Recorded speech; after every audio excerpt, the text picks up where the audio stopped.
Hello, my name is Troy Miller, and I'm a professor at Aichi Bunkyo University. First, let me introduce myself quickly. Nice to meet you. My name is Troy Miller. I'm from America. Okay, I came to Japan a long time ago. Now I live in Nagoya, and I have a wife and 2 boys. But enough about me. Today, I want to talk to you about how to improve your English using active listening and also using follow-up questions in your classroom. Okay? So first of all, I want to talk to you about practice. Okay, I'm going to give you a little quiz. So if you want to be a good baseball player, let's think about this. If you want to be a good baseball player, think about Ichiro. Really good. Okay? If you want to be a good baseball player, A, should you read a book about baseball? B, watch a movie, Mr. Baseball? Or C, practice playing baseball? There's three answers. Which one do you think is the best answer if you want to be a good baseball player? I think all of us would agree C. C is a really good answer, right? If you want to be good, you need practice, right? Ichiro is over there in the batting cage. Every day he's practicing, okay? Can you be a good English speaker just reading a book? No, because you need to get it out of your head and produce language, okay? So, practice is important. Practice is very important. If you want to be a good English speaker, you have to practice speaking, okay? It's a skill. English is, learning to speak English is difficult, okay? It takes time, it takes practice. It's a step-by-step process, okay? You get better slowly, but surely, or eventually you can reach your goal of being a good English speaker, okay? So today, I want to talk to you about something. If you want to be a good speaker, you need to be an active speaker. You need to be someone who uses the language. But you also need to be an active listener. Active listener. What does that mean? How can you be an active speaker and an active listener? One way to help you, today's idea, is using follow-up questions. Okay, follow-up questions will help you become an active speaker and an active listener.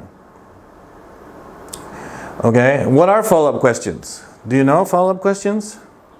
Follow-up questions are made from the simple 5 W and the 1 H question words. I think everybody knows those 5 words, 6 words, right?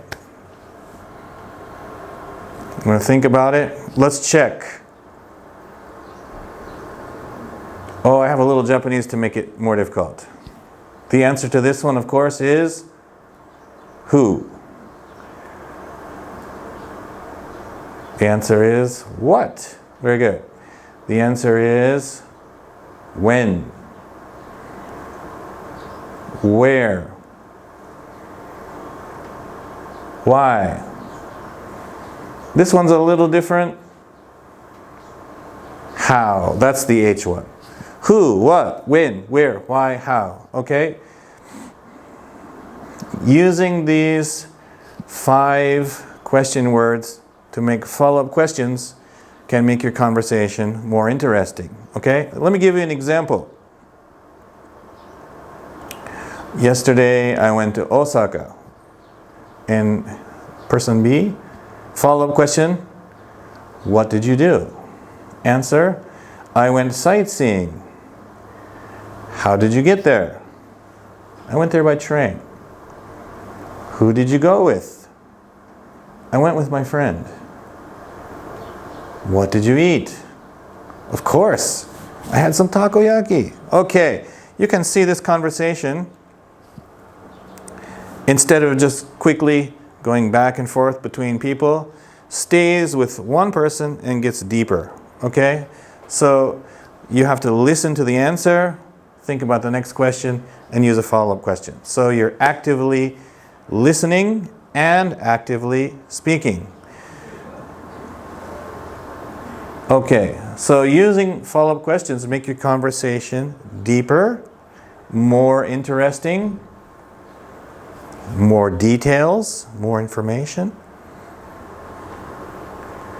smoother, because a good conversation is like watching tennis. Okay, there's a question, there's an answer, there's a question, there's a nice rhythm. Okay, and this is a way to make a good conversation.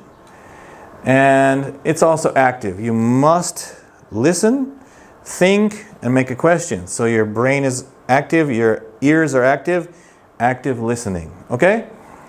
I want to show you an example of some Aichi Bunkyo students making conversations using follow-up questions. The first conversation is a bad example. Let's watch quickly. How was Golden Week? Good. How about you? Good.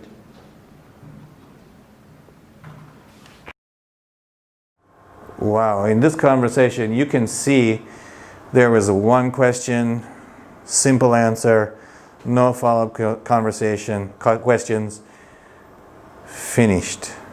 Okay, not good. Unfortunately, this is a common problem in a lot of conversation classes in the beginning. But if we start to practice using follow-up questions, we can see a good example from my students. How was your Golden Week holiday? It was good. Oh, what did you do? I went to my sister's house. Oh, Yeah. Who with?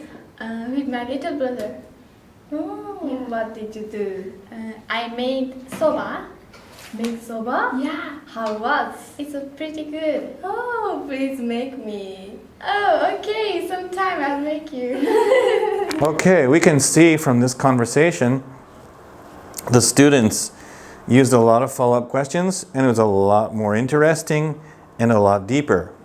Okay, and it's not difficult.